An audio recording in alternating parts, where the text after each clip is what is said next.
Hi friends, hi again, it's Goshiack, and thank you for all your responses. I received quite a bit of messages, private messages, because no one yet put any comment below. No one wants to be first, but thank you for any private reflections that I received, either personally or on my email. And so thank you for your insights, your feedback, your input. They're all very valuable.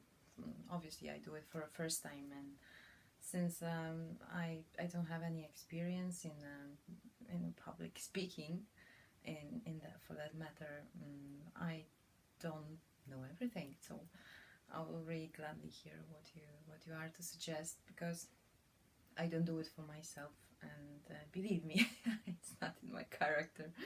I'm like in 37% only extrovert, all the rest is introvert. I preferred quiet surroundings and out of attention, being out of attention.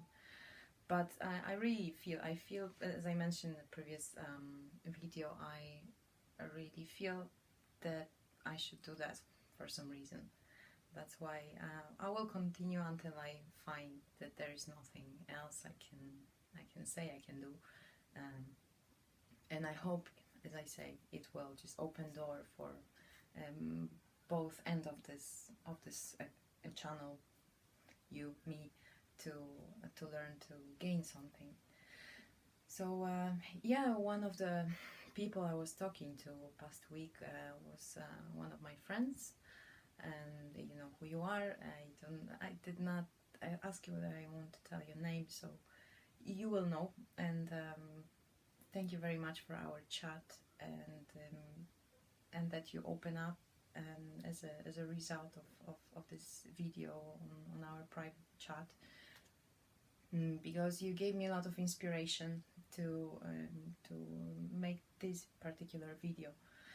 This video will be about rejection, about fear of rejection, and that's, again, it's a story about our psychological blockages, our private timeline, about all our experiences that prevent us from being happy ultimately, and behaving in a way that can be understandable for you and everyone that you have interaction with, partners, business partners, private partners, friends, group of party friends, all our fears that are steeped into our past result in miscommunication. How does it work? For example, in a partnership, there is the moment when something is falling apart. And if you know why it's falling apart, that's the different story. But if you don't know, and that was the case of my chat with this particular friend, he didn't know what was going wrong in his relationships. He said just every time, at some point, things were falling apart, and he actually could not put his finger on what and when and how. And as I've been touching on in the previous video, there are certain stories that repeat over the course of our life, and there are certain type of plays that we take part in, and they will repeat, they will circulate throughout our timeline until we finally, until we finally get a grip on it, and define what is going wrong, what we are doing wrong. And until we will not reverse that particular thing that we can, it will just perpetuate. You know, even Einstein said it's insanity to do the same thing all over again and expect different results. So what is that?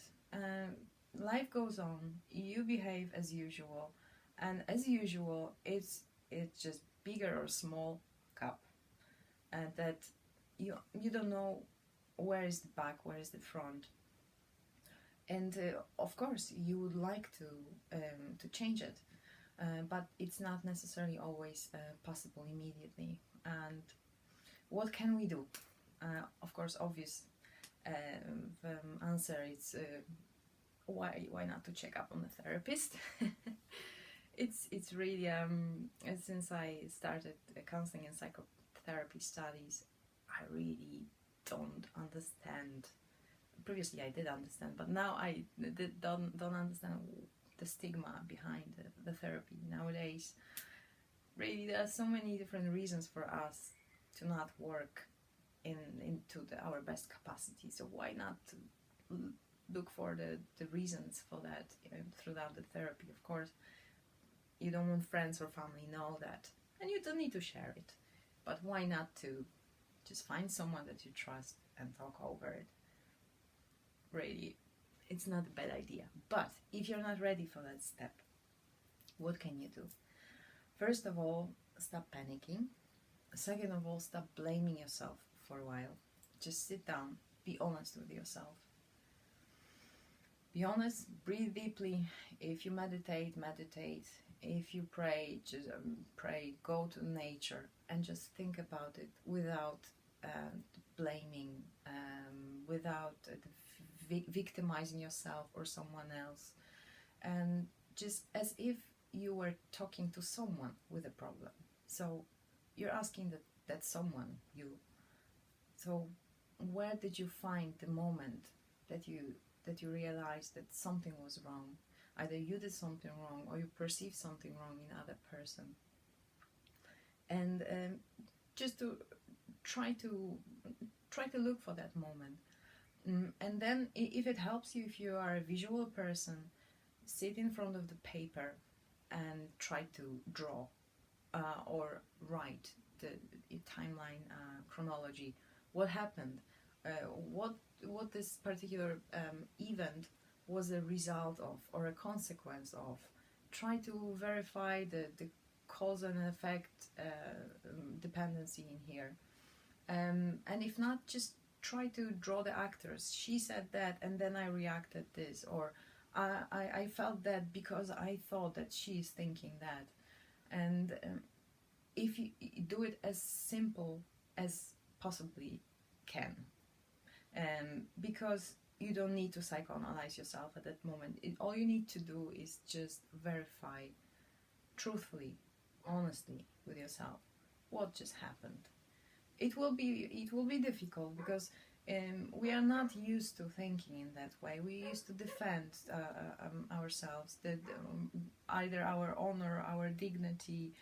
There's a lot of shaming in our society, and depending also how you've been brought up.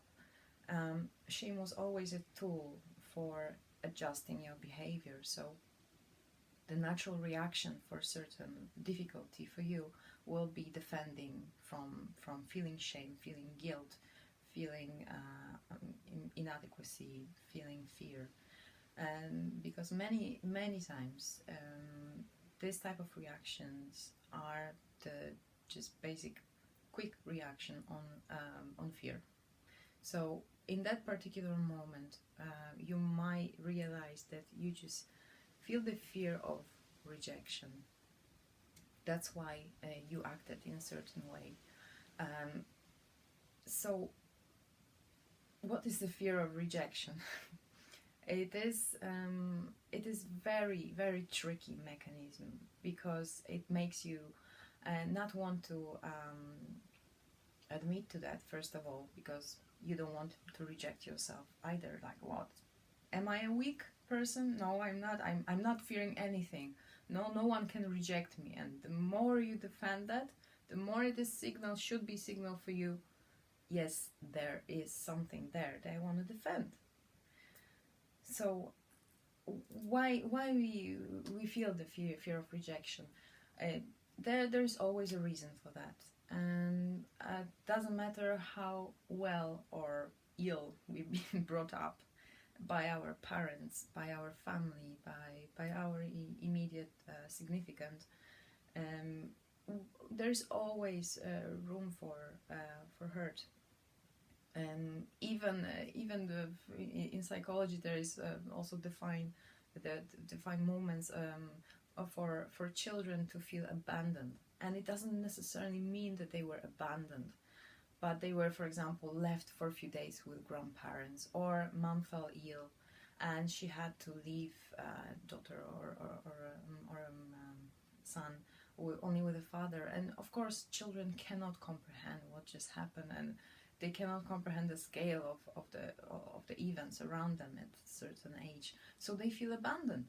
They were not, but they felt like that, and they will hold the trauma of being abandoned and fear of rejection, or because they did not live up to expectations of the parents, or they did not perform well, or even if it was only interpretation for them, even if it actually did not happen, it can create this type of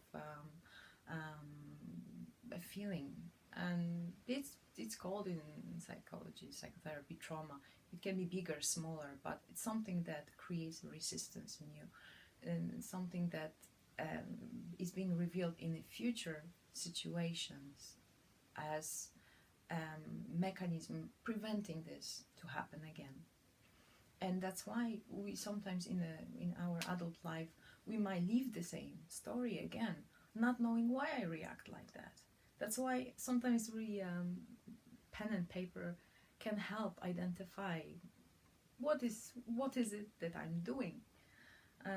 So just write the feelings, write your immediate responses. Don't verify that, and don't try to analyze that, judge that what you're writing. Just do it. Sometimes it's going to be as overflow of different type of descriptions, different that you might even feel it's not yours, but there is a certain reason why you're writing it. It is being stored subconsciously for a long time. And again, it's maybe you giving it the moment, the space for it to be revealed, to be exposed. It might be the best thing you do for yourself at that time. So again, don't judge yourself. Treat yourself as your best friend, as you would treat your best friend. You would treat them with attention, with understanding, with no judgment, because you want to help them. Do it for yourself. You are your own best friend. So, I have a goosebump, so it means I said something true. So what else you can do? I'm always a great advocate for incorporating spirituality. Doesn't matter what you follow. If you're a Catholic, go pray.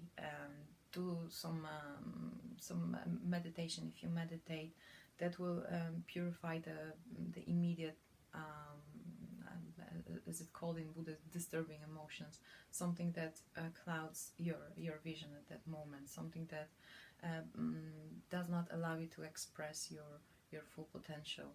Something like anger, like jealousy, something that does not allow you to see a situation as clearly as it's possible. You can also try to forgive, because all of these practices have to have in their vision somehow quitting this link with that particular event that caused you all of these reactions in the future.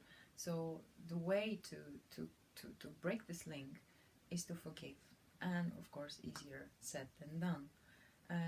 So that's why I invite you to incorporate your own spiritual methods to forgive. That's a very long subject with forgiveness, and I'm not going to endeavor unraveling it in here. But the more you will do purifying and forgiving practices on that particular event, the more you will feel free, and how you will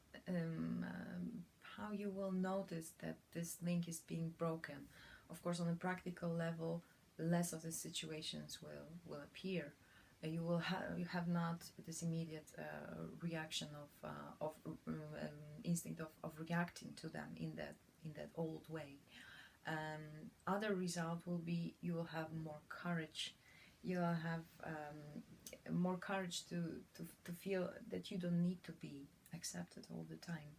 So this feel of rejection will actually be transformed into courage of expressing yourself, because ultimately we don't need approval of everybody, or we can actually question, well, if we need approval of anybody, as long as we approve our own deeds and we are honest and authentic with our principles.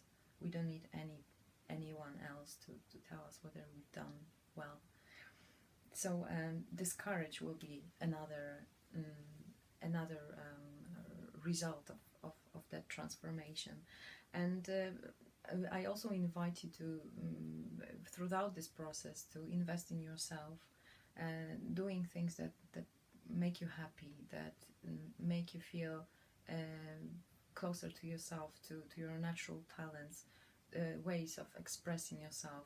If you always want to sing or dance, but you're not performing well enough to attend some classes, and you feel fear of rejection, just do it to nature, do it there, sing under the shower, whatever, or try if you have that talent. And the more you will you will keep discovering beautiful parts of yourself that you will approve naturally. You will have more and more the potential and like the material to burn this old fear of rejection, because you will know you're worth it, and then you won't need it from others. And and that also at the end will make you feel that you will be okay no matter what. And believe me, that's sexy. And well, this type of approach, you won't have any problem finding partner, keeping them happy, and keeping you happy, because you will be more authentic, you will be more yourself, and you will also be in a certain moment an example for others, and this is ultimately what we want. Okay, I will quit because I'm getting long. This video is becoming longer and longer. I again want to thank this friend of mine for inspiring me to talk about that subject. It was really insightful, and thank you for trusting me, and the same for you guys. If you feel like you want to ask some questions but you don't want to be seen there, then down below it's also fine to write me something, and I will touch on that in other video. So thank you so much for being with me for that 18 minutes. Yeah, and have a lovely day. I wish you all the best. See you.